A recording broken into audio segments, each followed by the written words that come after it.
artists and singers who end up as soft targets of both gang lords and terrorists operating from Canadian soil. The latest instances are attacks and threats by the Bishnoi gang and banned terror outfit seeks for justice.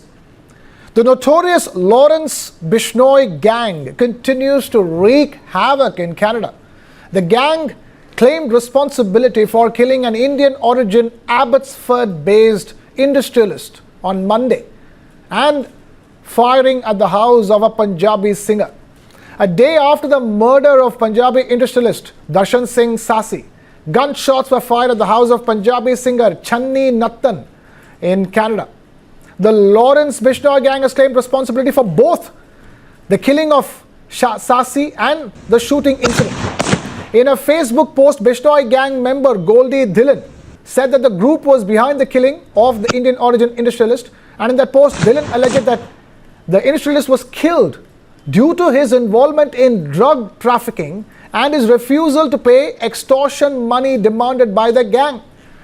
The Bishnoi gang, bear in mind, is a notorious criminal syndicate led by Lawrence Bishnoi, who has been imprisoned in India since the year 2014, but continues to control criminal operations from prison. The gang has a vast network involving hundreds of members engaged in extortion, targeted killings, drug trafficking, and armed violence across India and across the world, including Canada. Now, Lawrence Bishnoi gang shot to infamy. In November 2023, shots were fired outside singer Jippy Grewal's residence in Vancouver. Lawrence Bishnoi gang claiming responsibility. In December 2023, Canadian police linked Bishnoi gang to extortion targeting affluent members of the South Asian community in British Columbia in Canada. Harjeet Singh Dhadda was murdered in Ontario in May 2024, and the Bishnoi gang associate Rohit Godara had claimed responsibility.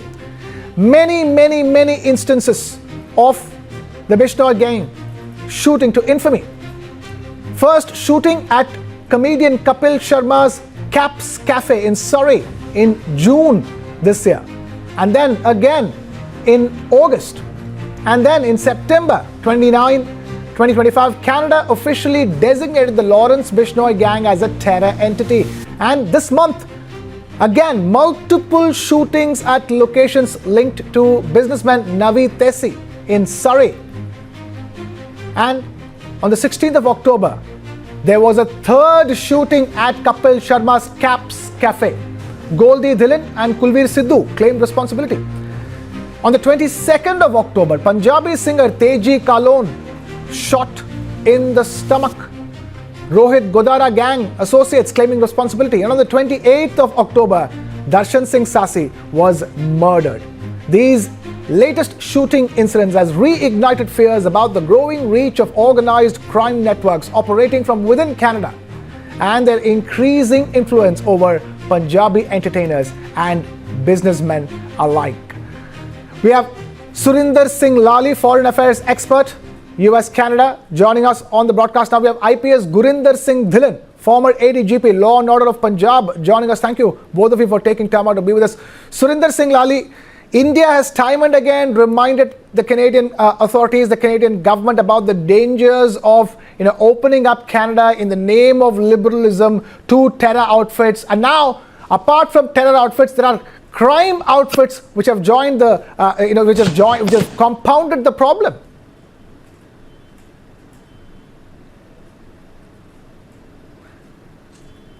Surinder Singh Lali, can you please unmute yourself, sir? Thank you, Mr. Kumar. It's a pleasure for me to be on your channel. And I want to take this from the top. I want to thank News9 for allowing us proud Indian Sikhs. 87% of us live in India. So I don't know which Sikhism, which Sikhs for Justice, which World Sikh organizations these fringe rogues choose to represent. They do not hold a brief for us. I mean, we are well equipped, living within the parentheses of the Indian Constitution and the Election Commission to choose what we want to do. That's one. Number two, The problem has been since the 80s. It's with Pierre Trudeau Sr., who was conveniently quiet on what went on. Ujjwal Dosanjh was a British premier. He's a Sikh gentleman, and he was the British premier chief.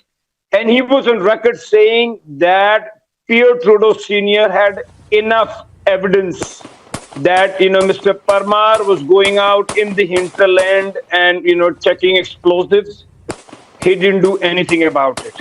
If I may quote Mr. Ujjwal Dosanjh, he said that let one colored turban fight the other, because they had actually gotten a lot of people from Punjab for the menial jobs. I believe in dignity of labor, and I have absolute respect for that. So they said, let them fight in their ghettos, let them live in their ghettos. But why am I mentioning this?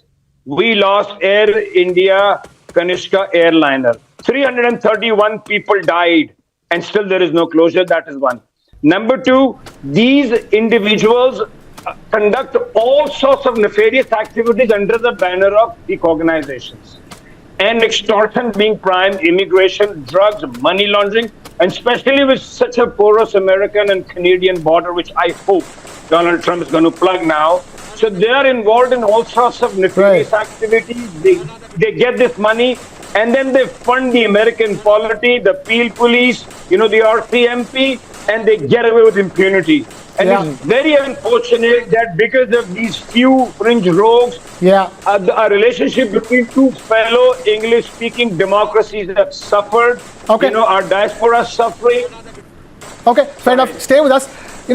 Pro-Khalistan group Sikhs for Justice, which is banned in India, has announced plans to shut down Punjabi singer-actor Diljit Dosanjh's concert in Australia, scheduled for the 1st of November to mark the Sikh Genocide Remembrance Day.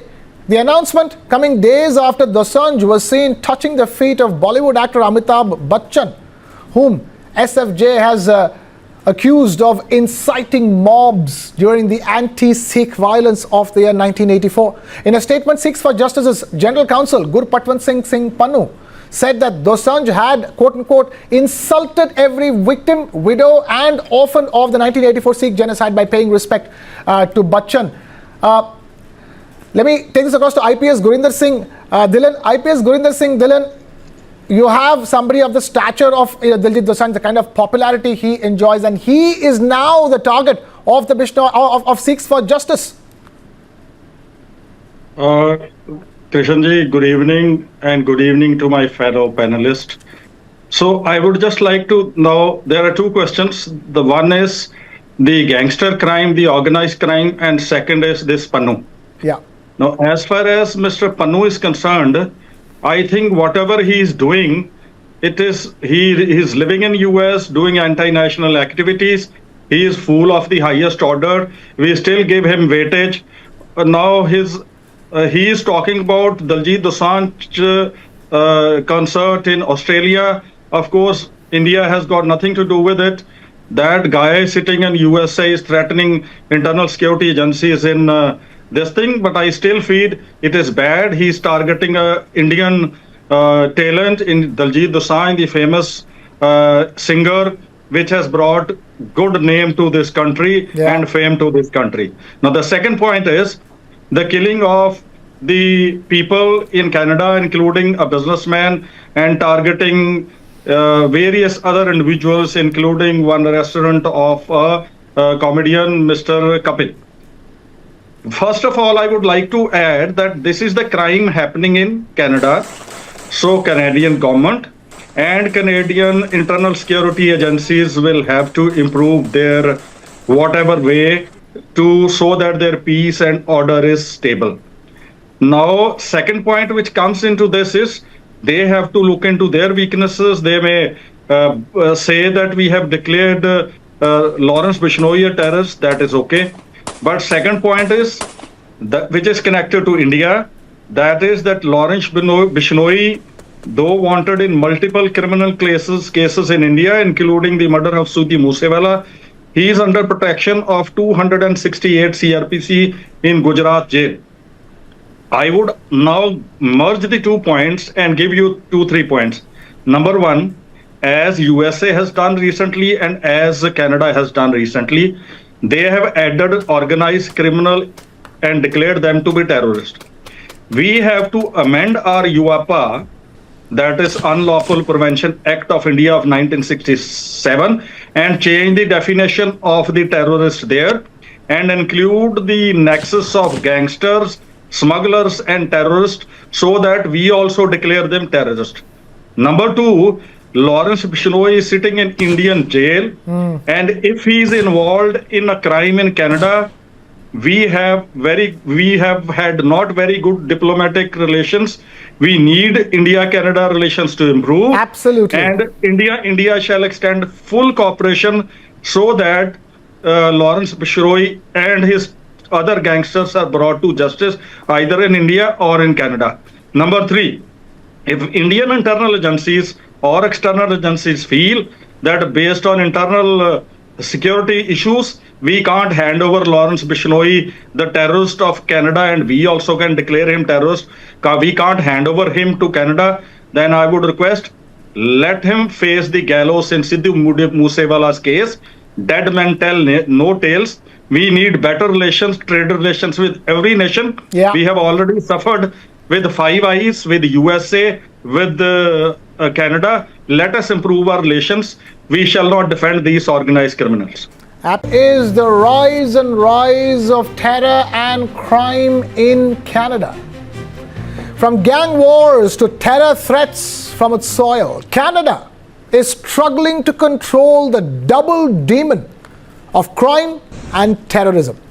At the receiving end are artists and singers who end up as soft targets of both gang lords and terrorists